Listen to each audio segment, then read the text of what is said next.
گزارے کیسے زندگی، آؤ علماء سے پوچھ لیں، آئے جو مشکل پیش کوئی، آؤ علماء سے پوچھ لیں۔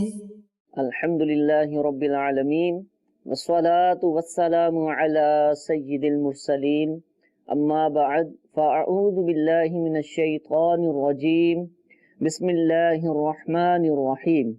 الصلاة والسلام علیک یا رسول اللہ، الصلاة والسلام علیک یا حبیب اللہ، الصلاة والسلام علیک یا نبی اللہ، وعلی آلک واصحابک یا نور اللہ۔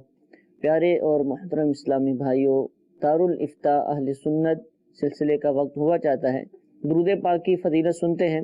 شیخ طریقت امیر اہل سنت دامت برکاتہم العالیہ اپنے رسالے ضیاء درود و سلام اس کے صفحہ نمبر 7 پر حدیث پاک نقل فرماتے ہیں، بے شک اللہ عز و جل نے ایک فرشتہ میری قبر پر مقرر فرمایا ہے جسے تمام مخلوق کی آوازیں سننے کی طاقت دی ہے، پس قیامت تک جو کوئی مجھ پر درود پاک پڑھتا ہے تو وہ مجھے اس کا اور اس کے باپ کا نام پیش کرتا ہے، کہتا ہے فلاں بن فلاں نے آپ پر اس وقت درود پاک پڑھا ہے۔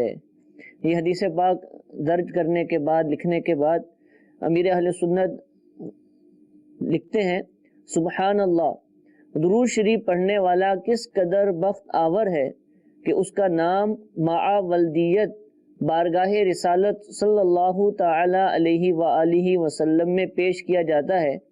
یہاں یہ نکتہ بھی انتہائی ایمان افروز ہے کہ قبر منور پر حاضر فرشتے کو اس قدر زیادہ قوت سماعت دی گئی ہے کہ وہ دنیا کے کونے کونے میں ایک ہی وقت کے اندر درود شریف پڑھنے والے لاکھوں مسلمانوں کی انتہائی دھیمی یعنی آہستہ آواز بھی سن لیتا ہے۔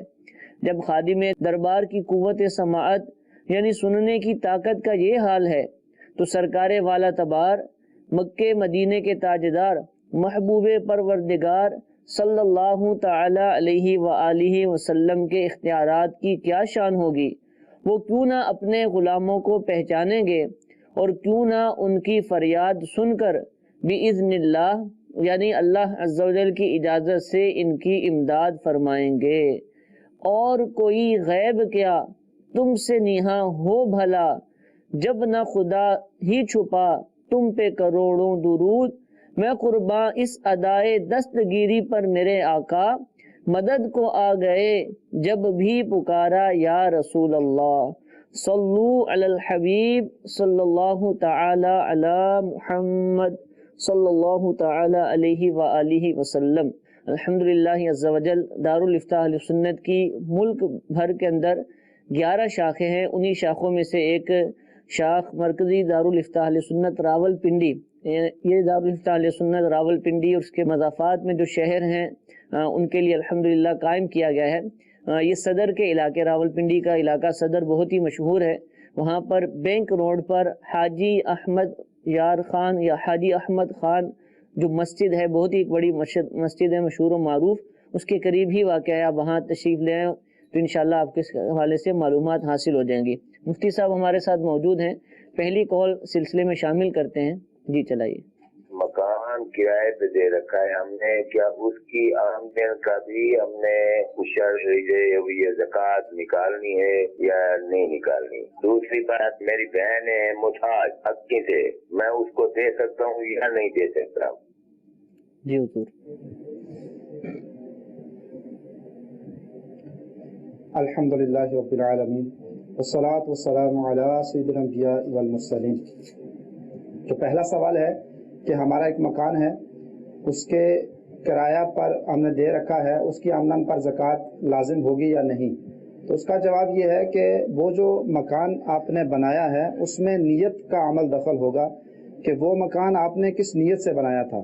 اگر تو اس نیت سے بنایا تھا کہ اس مکان کو بنا رہے ہیں، اس کو بیچ دیں گے، اور جب تک بیچتے نہیں ہیں اس وقت تک اس کو کرائے پر لگا رکھا ہے، تو اب اس صورت میں اصل نیت اس کے اندر تجارت کی ہے، تو اس صورت میں ہر سال اس کی جو کل مالیت ہوگی اس کے اوپر زکوٰۃ فرض ہوگی۔ ٹھیک ہے۔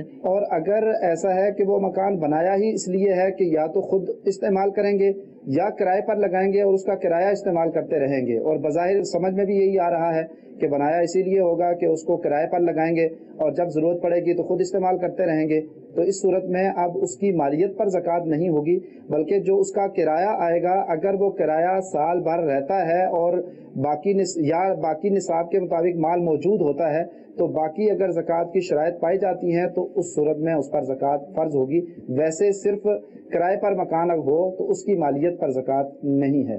دوسری جو بات پوچھی ہے کہ میری بہن محتاج ہیں آنکھوں سے، تو کیا میں ان کو زکوٰۃ دے سکتا ہوں یا نہیں؟ تو پہلی بات تو یہ دیکھیں گے کہ آپ کی بہن اور آپ کس خاندان سے ہیں۔ اگر بنو ہاشم سے ہیں یا سادات فیملی سے تعلق رکھتے ہیں یا ایسے ہیں کہ جن کو زکوٰۃ نہیں دی جا سکتی، تو اس صورت میں تو ان کو زکوٰۃ نہیں دے سکتے، اگرچہ وہ زکوٰۃ کی مستحق بھی ہوں۔ اور اگر وہ ایسی کسی فیملی سے آپ لوگ تعلق نہیں رکھتے کہ جن کا آپس میں زکوٰۃ ایک دوسرے کو لینا دینا جائز نہیں ہے، تو پھر دیکھیں گے کہ آپ کی بہن زکوٰۃ کی مستحق ہیں یا نہیں۔ اگر زکوٰۃ کی مستحق ہیں تو ان کو زکوٰۃ دے سکتے ہیں، اگر مستحق نہیں ہیں تو زکوٰۃ نہیں دے سکتے۔ مستحق کب نہیں ہوں گی؟ جب ان کے پاس سونا، چاندی، روپیہ پیسہ، مال تجارت یا حاجت اصلیہ سے زائد سامان کل ملا کر اتنا ہو جائے کہ 52.5 تولے چاندی کی مقدار تک پہنچ جائے، تو اب اس صورت میں وہ زکوٰۃ لینے کی مستحق نہیں ہیں۔ اور اگر ان کے پاس سونا، چاندی، روپیہ پیسہ، مال تجارت، حاجت اصلیہ سے زائد سامان کل اتنا نہیں ہے کہ جو 52.5 تولے چاندی کی مقدار تک پہنچ جاتا ہے، تو اس صورت میں وہ مستحق زکوٰۃ ہیں، ان کو زکوٰۃ دیں گے تو زکوٰۃ ادا ہو جائے گی۔ ٹھیک ہے۔ اچھا حضور، آپ نے پہلے جو سوال کا جواب تھا اس میں کہا کہ اگر تجارت کی نیت سے لیا تو ہر سال اس کی کل جو مالیت ہے اس پر زکوٰۃ ہوگی۔ کسی نے تجارت کی نیت سے لیا اور بیچنے کا ہی ارادہ لیکن بک نہیں رہا ابھی تک، اور اس کو کرائے پر بھی ڈال دیا ہے، تو اب کرائے کی بھی آمدن اس کو ہو رہی ہے اور ادھر اس کی ایک مالیت بھی ہے، تو کیا اب دونوں چیزوں پر الگ الگ زکوٰۃ ہوگی یا پھر کرائے پر نہیں ہوگی، یا پھر اب کرائے پر ہوگی اور مالیت پر نہیں ہوگی؟ کیا ہوگا؟ اگر اس نے مکان بنایا یا خریدا تو تجارت کی نیت سے ہی ہے، لیکن اس کے اندر ابھی تک بک نہیں رہا تو کرائے پر لگا دیا ہے، تو جو مکان کی مالیت ہے اس پر تو ہر سال جس دن اس پر زکوٰۃ فرض ہو رہی ہے، اس دن جو مکان کی مارکیٹ ویلیو ہے اس کے اعتبار سے اس پر زکوٰۃ فرض ہوگی۔ باقی کرائے پر زکوٰۃ اس وقت ہوگی کہ جب آپ کے اوپر باقی مال پر زکوٰۃ فرض ہو رہی ہے، اس دن جتنا بھی کرائے کی رقم آپ کے پاس موجود ہوتی ہے اس رقم کو بھی زکوٰۃ کی باقی مال کے ساتھ شامل کر لیں گے اور اس پر زکوٰۃ فرض ہوگی۔ ٹھیک ہے حضور۔ اچھا، کچھ میسیجز بھی ہمارے پاس موجود ہیں کہ نماز میں جب سلام پھیرا جاتا ہے تو کچھ سلام پھیرے اور دوسرا کوئی سنے تو کیا اس سلام کا بھی جواب دینا واجب ہوگا؟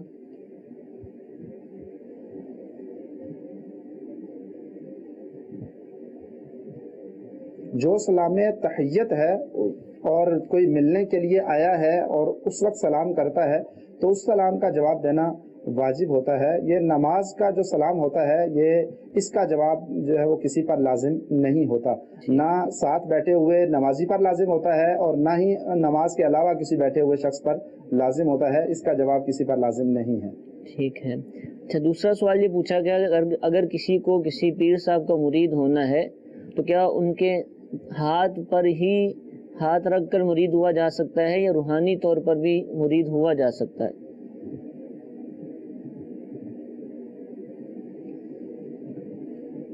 بیعت تو اصل ارادت قلبی کا نام ہے کہ کسی کے ساتھ ارادت قلبی ہوتی ہے تو اس کو ہم بیعت کہہ سکتے ہیں۔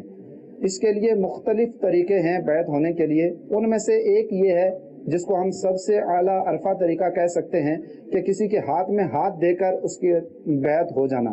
لیکن اگر کوئی ہاتھ میں ہاتھ دے کر بیعت نہیں ہو سکتا تو اس صورت میں اب مختلف طریقے ہیں کہ اس کے اندر سامنے بیٹھ کر اس کی مجلس میں بیٹھ کر جو پیر صاحب کہہ رہے ہوں وہ کہہ کر بھی مرید ہو سکتے ہیں، خط کے ذریعے بھی مرید ہو سکتے ہیں، فون پر بھی مرید ہو سکتے ہیں، اور اگر کسی ٹی وی پر لائیو سلسلہ چل رہا ہو اور پیر صاحب مرید کر رہے ہوں تو اس صورت میں بھی مرید ہو سکتے ہیں۔ ٹھیک ہے، ہاتھ میں ہاتھ ضروری نہیں ہے۔ جی ایک کال چلائیے گا۔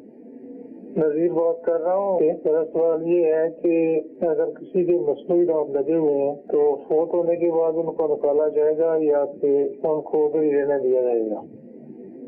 جی حضور، نقلی دانتوں کے حوالے سے پوچھ رہے۔ اگر کسی نے دانت لگوائے ہیں تو دیکھیں گے کہ وہ دانت مستقل لگ گئے ہیں اور ان کو چھڑانا تکلیف دہ ہے، یا عام جیسے دانت لگوائے جاتے ہیں اور ان کو آرام سے اتارا جا سکتا ہے، اس طریقے سے اتار سکتے ہیں۔ اگر دانت پکے لگ گئے ہیں اور تار کے ساتھ بندھے ہوئے ہیں یا مسوڑوں کے اندر فکس کر دیے گئے ہیں اور ان کو اتارنے میں ضرر ہوتا ہے تو اب اس صورت میں وہ دانت نہیں اتارے جا سکتے، کہ اب اس کے لیے میت کو ضرر ہوگا، تکلیف ہوگی، اور میت کو اذیت اور تکلیف دینا جائز نہیں ہے۔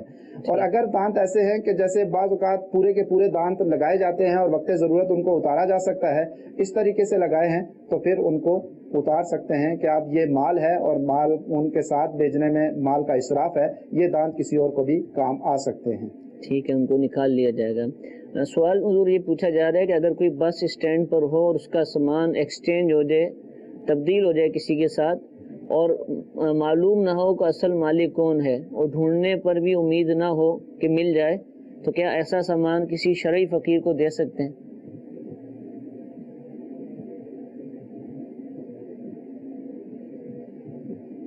دوسرے کے ساتھ جو سامان تبدیل ہو گیا ہے اور اس کا پتہ نہیں چل رہا کہ اصل مالک کون ہے، تو اب ہمارے ہاں بعض اوقات ایسا بھی ہوتا ہے کہ لوگ سمجھتے ہیں کہ کوئی میرا مال لے گیا ہوگا اور وہ اپنا مال چھوڑ گیا ہے تو اب میرا مال اس کے لیے ہو جائے گا، اس کا مال میرے لیے ہو جائے گا، تو ایسا شرعاً جائز نہیں ہے، اس طرح استعمال کرنا ناجائز ہے۔ اس کے لیے یہ لقطے والے حکم میں آئے گا، لقطے کے حکم میں آئے گا، تو اب اس کے لیے یہ ہوگا کہ اس مال کی تشہیر کرتے رہیں اتنے عرصے تک کہ جب تک آپ کو یہ غالب گمان نہیں ہو جاتا کہ اب اس کا مالک نہیں ڈھونڈ رہا ہوگا۔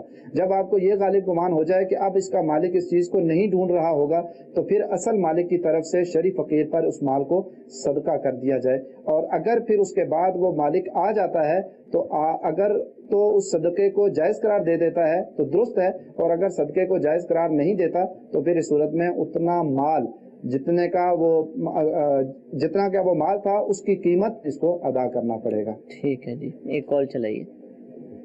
سر میرا یہ سوال ہے کہ صدقہ واجب اور صدقہ نافلہ یہ کیا چیز ہے، اس کے بارے میں تو تفصیل بتائیں، کیونکہ میں نے آپ کے دعوت اسلامی کی ویب سائٹ پہ اکاؤنٹ چیک کیا ہے تو اس میں 2 چیزیں لکھی ہوئی تھیں، یہ اس میں سے اگر صدقہ بھیجنا ہو واجبہ اور واجب اور نافلہ، یہ ان کی تھوڑی سی تفصیل بیان کر دیں۔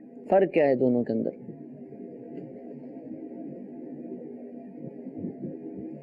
دونوں میں بہت زیادہ احتیاط کی ضرورت ہے۔ صدقات واجبہ جیسے اس کی چند قسمیں ہیں، جیسے زکوٰۃ ہے تو وہ صدقات واجبہ کے اندر آتی ہے، فطرانہ ہے یہ بھی صدقات واجبہ کے اندر آتا ہے، نظر کسی نے مانی ہے اور اس کی نظر پوری ہو گئی ہے تو اب جو اس نے نظر کے بدلے میں جو چیز مانی ہے وہ دینا واجب ہے۔ اسی طریقے سے جو روزوں کا کفارہ دینا ہے یا قسم کا کفارہ دینا ہے یہ صدقات واجبہ میں آتا ہے۔ اس کے علاوہ جیسے کسی کے اوپر کوئی تکلیف آئی ہے اور کوئی اپنی طرف سے تکلیفوں مصیبتوں کو دور کرنے کے لیے دینا چاہتا ہے تو وہ نفلی صدقہ ہے۔ اسی طریقے سے کوئی ویسے کسی غریب کی مدد کرنا چاہتا ہے وہ نفلی صدقہ ہے، اپنے والدین کی کوئی مدد کرنا چاہتا ہے وہ نفلی صدقہ ہے، ویسے مسجد کی تعمیر کوئی کرنا چاہتا ہے یہ نفلی صدقہ ہے، مدارس کے اندر کوئی اپنی طرف سے رقم دینا چاہتا ہے وہ نفلی صدقہ ہے۔ اسی طریقے سے اگر کوئی رفاع عامہ کا کوئی کام کرنا چاہتا ہے تو اس کو نفلی صدقہ کہتے ہیں۔ اب جس شخص نے دعوت اسلامی کے اندر اپنی رقم دینی ہو تو وہ خوب چھان بین کر لے کہ میرے اوپر جو رقم میں دے رہا ہوں وہ صدقات نافلہ میں ہے یا صدقات واجبہ میں ہے، دونوں کا مصرف الگ الگ ہے۔ جب دونوں کا مصرف الگ الگ ہے تو اب اگر وہ صدقات واجبہ کی رقم صدقات نافلہ میں دے دے گا تو اب اس صورت میں بعض اوقات ایسا ہو سکتا ہے کہ اس کا صدقہ واجبہ ادا ہی نہ ہو۔ اسی طریقے سے اگر وہ صدقات نافلہ صدقات واجبہ میں دے دے تو ہو سکتا ہے کہ بعض اوقات گناہ گار ہونے کی صورت بھی بن رہی ہو۔ تو اس صورت میں پہلے دیکھ لیا جائے کہ مجھ پر جو میں دے رہا ہوں یہ کیوں دے رہا ہوں، کیا میں کسی روزے کا فدیہ دے رہا ہوں کیا میں روزوں کا کفارہ دے رہا ہوں, کیا میں قسم کا کفارہ دے رہا ہوں, کیا میں زکوٰۃ دے رہا ہوں, کیا میں کوئی اور مجھ پر نظر کی رقم مانی ہوئی تھی وہ دے رہا ہوں. تو اگر اس طرح کی کوئی رقم دے رہے ہیں تو وہ صدقات واجبہ میں آئے گی, اور اگر کوئی اور اس طرح کی خاص مد نہیں ہے تو اس کو صدقات نافلہ میں شمار کیا جائے گا. ٹھیک ہے, کچھ میسیجز سلسلے کے اندر ہم شامل کر لیتے ہیں. سوال یہ پوچھا جا رہا ہے کہ 7 تولے سونے پر کتنی زکوٰۃ فرض ہوگی؟ کیا صرف 7 تولے تو نہ ہو تو اس پر زکوٰۃ ہو جائے گی؟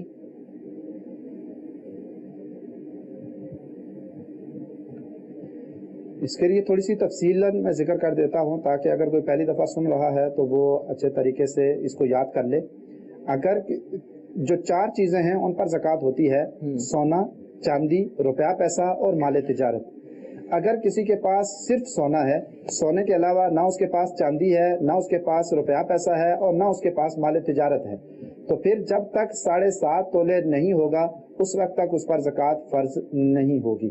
ٹھیک. اگر اس کے پاس سونا ہے اور سونا 7.5 تولے سے کم ہے اور اس کے ساتھ چاندی ہے, اگرچہ چاندی کی 1 انگوٹھی ہو, یا اس کے پاس مال تجارت ہے اگرچہ 1000 روپے کا مال تجارت ہو, یا اس کے پاس کچھ رقم ہے حاجت اشیاء سے زائد مثلا 1000-2000 روپیہ رکھا ہوا ہے, تو اب اس صورت میں 7.5 تولے سونے کا اعتبار نہیں کیا جائے گا, بلکہ اس صورت میں اب سونا بھی چونکہ پورا نصاب نہیں ہے, 7.5 تولے پورا نہیں ہے, چاندی بھی پوری نہیں ہے, وہ صرف 1 انگوٹھی یا 2 انگوٹھیاں ہیں, اور اسی طریقے سے روپیہ پیسہ بھی 1000-2000 روپیہ ہے, اور مال تجارت بھی 1000-2000 روپیہ ہے, وہ چاندی کی پوری مالیت 52.5 تولے چاندی کی مقدار میں نہیں ہے.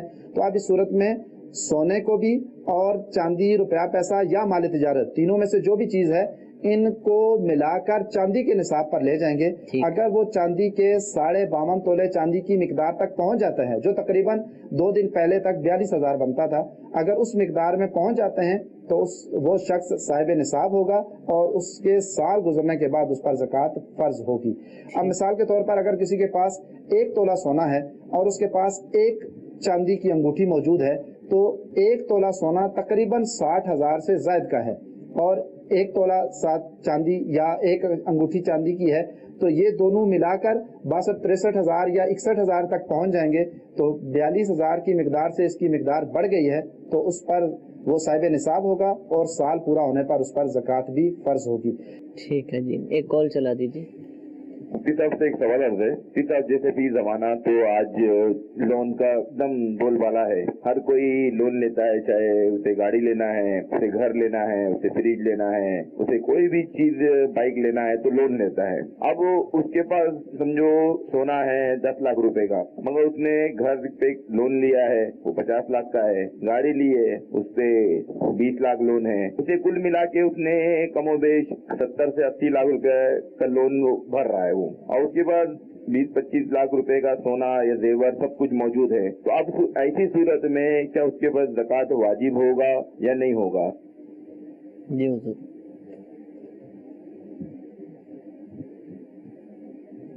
اگر کسی شخص کے پاس قرض ہے اور کسی کے اوپر قرض ہے اور قرض کی مقدار اتنی ہے کہ اگر وہ قرض اس کے کل مال میں سے نکال دیا جائے تو باقی اس کے پاس نصاب کی مقدار میں باقی نہیں بچے گا, تو اس صورت میں وہ شخص صاحب نصاب نہیں ہوگا اور اس پر زکوٰۃ فرض نہیں ہوگی. مثلا کسی نے کسی کا قرض 80 لاکھ روپیہ دینا ہے اور اس کے پاس جو موجودہ مال زکوٰۃ ہے, نصاب زکوٰۃ ہے, وہ تقریباً 25 لاکھ بنتا ہے یا 30 لاکھ بنتا ہے. تو اب اگر اس کے 80 لاکھ 25-30 لاکھ میں سے 80 لاکھ نکال دیا جائے تو وہ مزید 50 لاکھ کا مقروض بن جائے گا. تو اس صورت میں اب اس پر زکوٰۃ فرض نہیں ہوگی. البتہ اگر کسی نے کوئی چیز قسطوں پر لی ہے اور اس کے ثمن اس نے ادا کرنے ہیں تو پھر اس صورت میں یہ حکم نہیں ہوگا. اب جو قسط اس نے اس مہینے میں دینی ہے وہ قسط اس میں سے منہا کی جائے گی, پوری کی پوری رقم منہا نہیں کی جائے گی. مثلا کسی نے ایک پلاٹ خریدا ہے, 20 لاکھ کا اس نے خریدا ہے, ہر ماہ میں اس کو 50,000 کی قسط دینی پڑتی ہے. اب جس وقت وہ نصاب کا حساب کر رہا ہے یا جس دن اس پر نصاب کا سال پورا ہو رہا ہے اس دن اب اس کے پاس مثال کے طور پر 10 لاکھ روپیہ بنتا ہے, تو اب اس نے 50,000 کی ایک قسط دینی ہے, تو 10 لاکھ میں سے 50,000 کی قسط نکال کر باقی 9.5 لاکھ پر اس کی زکوٰۃ فرض ہوگی. اب ایسا نہیں کہیں گے کہ اس نے 18-20 لاکھ یا 15 لاکھ پلاٹ کی قسطوں کی صورت میں ادا کرنا ہے تو اب اس کو پورے مال میں سے نکال کر باقی پر زکوٰۃ ہوگی. ایسا نہیں ہے، کیونکہ وہ مال جو اس نے دینا ہے وہ قرض نہیں ہے، وہ ثمن ہے، اور ثمن بھی اس نے قسطوں کی صورت میں خود طے کیا ہوا ہے. تو جو قسط جس وقت میں اس نے ادا کرنی ہے وہی قسط منہا کی جائے گی، باقی سارا مال اس میں سے منہا نہیں کیا جائے گا. باقی پر اگر وہ نصاب کی مقدار میں ہے اور شرائط پائی جاتی ہیں تو زکوٰۃ فرض ہوگی. ٹھیک ہے. اچھا، جب سوال چل رہا تھا تو لون کی انہوں نے بات کی، سائل نے، محترم نے، کہ لون کا بول بالا ہے، دور دورہ ہے، اور ہر چیز کے لیے لون لیا جاتا ہے، ٹی وی کے لیے، فریج کے لیے، گاڑی کے لیے، مکان کے لیے. تو اس وقت ایک بیان کی طرف میرا ذہن جا رہا تھا. نگران شورا دامت برکاتہم العالیہ نے اس حوالے سے، لون کے حوالے سے، سود کے حوالے سے ایک بیان کیا تھا، کیونکہ عموماً جو لون لیا جاتا ہے، قرض لیا جاتا ہے، بینکوں سے لیا جاتا ہے، اور اس کے بعد پھر اس پہ سود بھی ادا کرنا پڑتا ہے.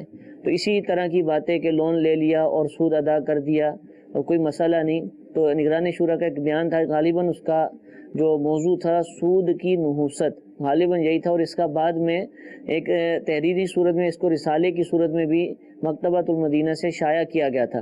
تو اس بیان کو آپ سنیے، دعوت اسلامی کی ویب سائٹ سے انشاءاللہ یہ بیان آپ کو مل جائے گا، اور مکتبۃ المدینہ سے جو اس کا رسالہ شائع ہوا ہے اس کو بھی آپ حاصل کر سکتے ہیں. دعوت اسلامی کی ویب سائٹ سے بھی آپ اس کو ڈاؤن لوڈ کر سکتے ہیں. پورا نام مجھے کنفرم نہیں ہے، غالباً سود کی نحوست، سود لکھیں گے دعوت اسلامی کی ویب سائٹ پر یا مکتبۃ المدینہ پر جا کر سود والے رسالے کے حوالے سے معلومات لیں گے تو انشاءاللہ آپ کو یہ رسالہ یا بیان ضرور دستیاب ہوگا.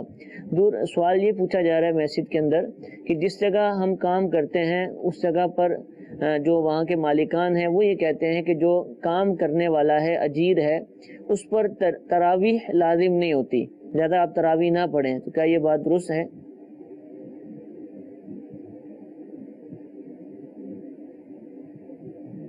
میں آپ کا یہ جواب عرض کرنے سے پہلے ایک جو آپ نے پیاری بات کی ہے اسی کو تھوڑی سی مزید وضاحت کر دیتا ہوں، تاکہ اگر کوئی سائل یہاں سن رہا ہے اور وہ اس رسالے تک نہیں پہنچ پا رہا تو وہ کچھ نہ کچھ سمجھ لے، اور اگر کہیں گناہ کے کام میں اللہ نہ کرے پڑا ہوا ہے تو اس سے توبہ کا ذہن بن جائے. کہ یہ جو کسی بھی جگہ سے ایسا قرض لینا کہ جس کے اوپر کچھ اضافی رقم دینی پڑ جائے، ٹھیک، تو یہ اضافی رقم دینا سود ہے، کیونکہ آپ نے جو رقم لی ہے وہ قرض ہے، اور قرض پر جو آپ دے رہے ہیں اضافی وہ قرض پر نفع ہے، اور حدیث مبارکہ ہے کل قرض جر نفعا فہو ربا، کہ ہر وہ قرض جو نفع لے کر آئے وہ سود ہے. تو اب آپ نے جو وہاں سے رقم لی ہے وہ قرض ہے، اور اس کے اوپر جو مزید اضافی رقم دے رہے ہیں وہ سود ہے. اور سود کے بارے میں بہت سخت وعیدیں احادیث مبارکہ کے اندر آئی ہیں. یہاں تک فرمایا ہے کہ 1 درہم سود کی رقم کھانے والا ایسا ہے کہ گویا کہ اپنی ماں کے ساتھ 33 مرتبہ منہ کالا کرتا ہے. تو یہ کتنی سخت وعید ہے.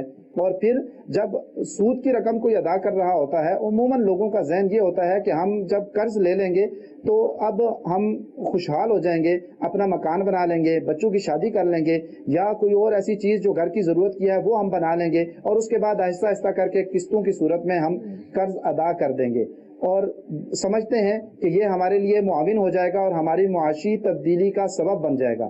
حقیقت میں اس طرح نہیں ہوتا.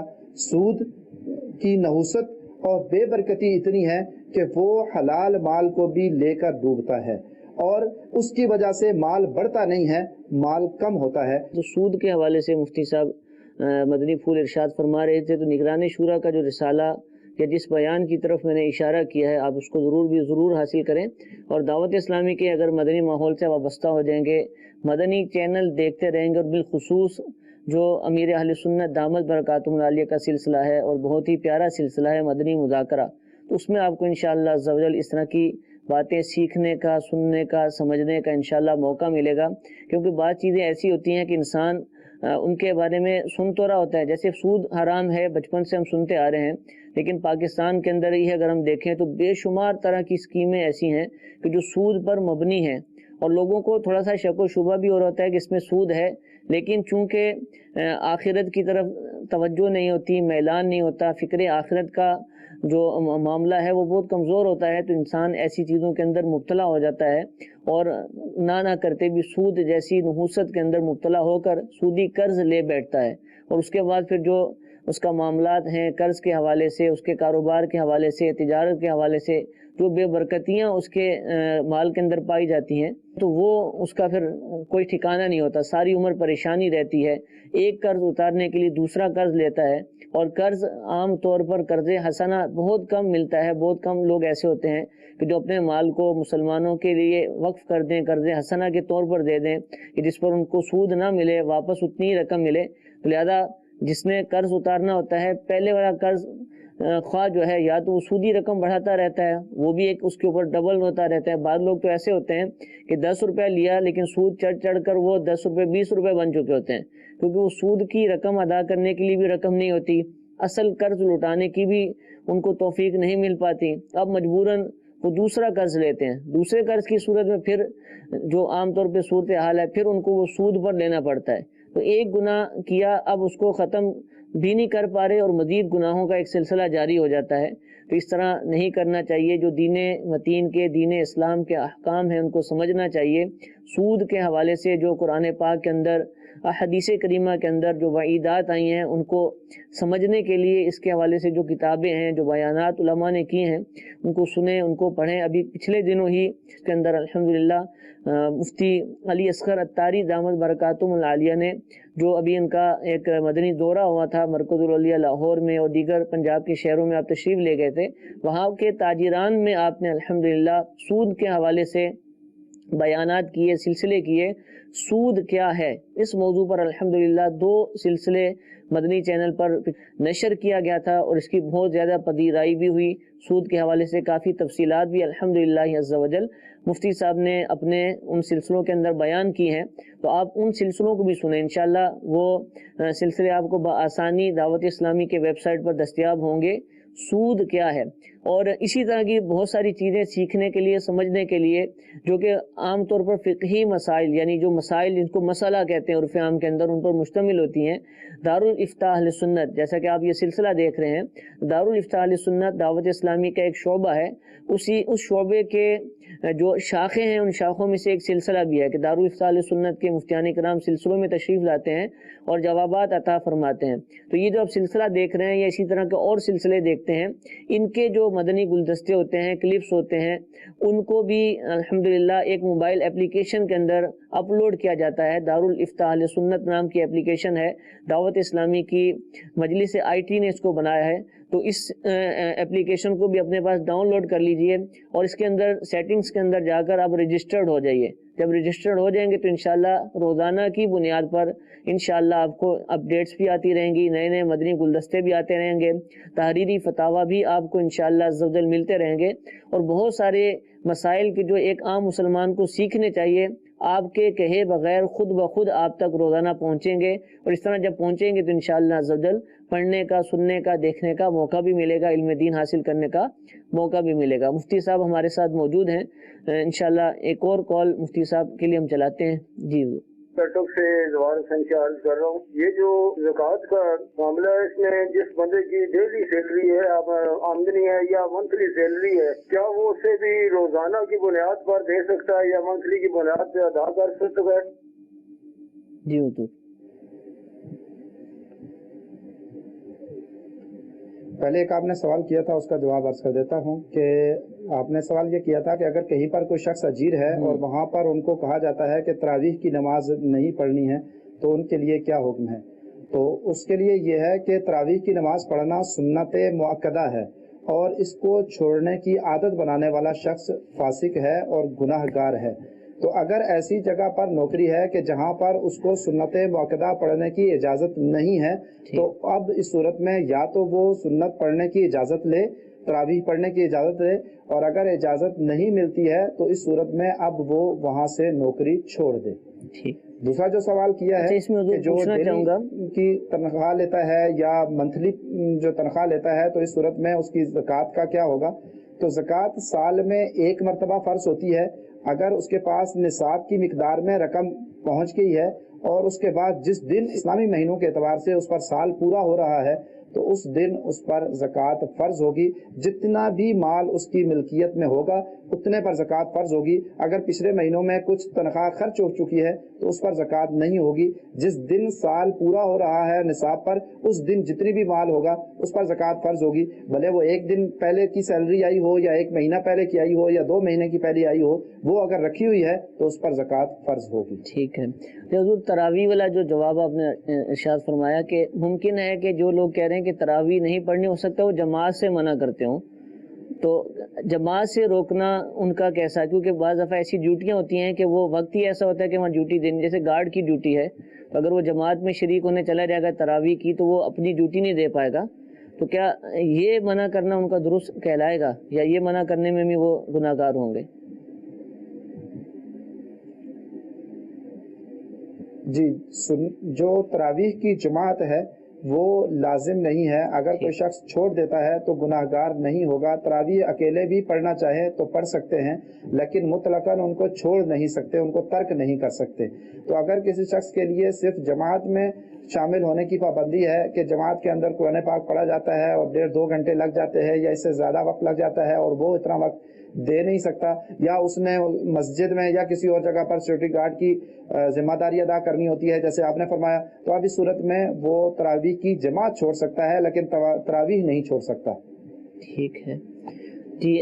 میسیج میں سوال یہ پوچھا جا رہا ہے کہ التحیات جب پڑھی جاتی ہے نماز میں تو تشہد میں جو شہادت کی انگلی اٹھائی جاتی ہے اس انگلی اٹھانے کا طریقہ ارشاد فرما دیجیے.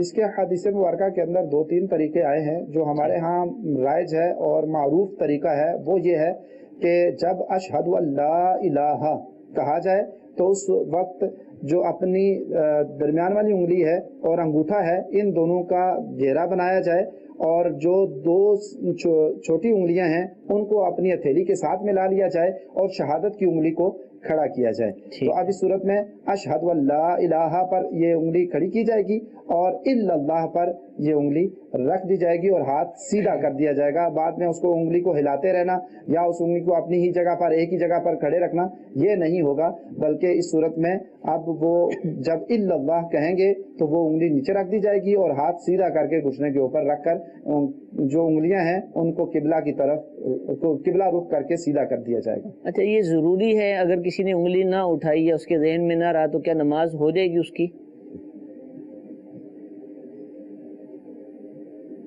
جی, نماز ہو جائے گی کہ یہ سنت ہے. اگر کسی نے ایسا ادا نہ کیا, یہ سنت مستحبہ ہے, اگر کسی نے ادا نہیں کیا ہے تو اس صورت میں بھی اس کی نماز میں کوئی فرق نہیں پڑے گا. ٹھیک ہے, جزاک اللہ, بہت بہت شکریہ مفتی صاحب. سلسلے کا وقت ہمارا اختتام کی طرف ہے. اللہ تعالیٰ نیک کام کرنے کی توفیق عطا فرمائے, جو کچھ سنا اس کو یاد رکھنے عمل کرنے کی بھی توفیق عطا فرمائے. آمین بجاہ النبی الامین. صلو علی الحبیب صلی اللہ تعالی علی محمد صلی اللہ تعالی علیہ وآلہ وسلم. گزارے کیسے زندگی, آؤ علماء سے پوچھ لیں. آئے جو مشکل پیش کوئی, آؤ علماء سے پوچھ لیں.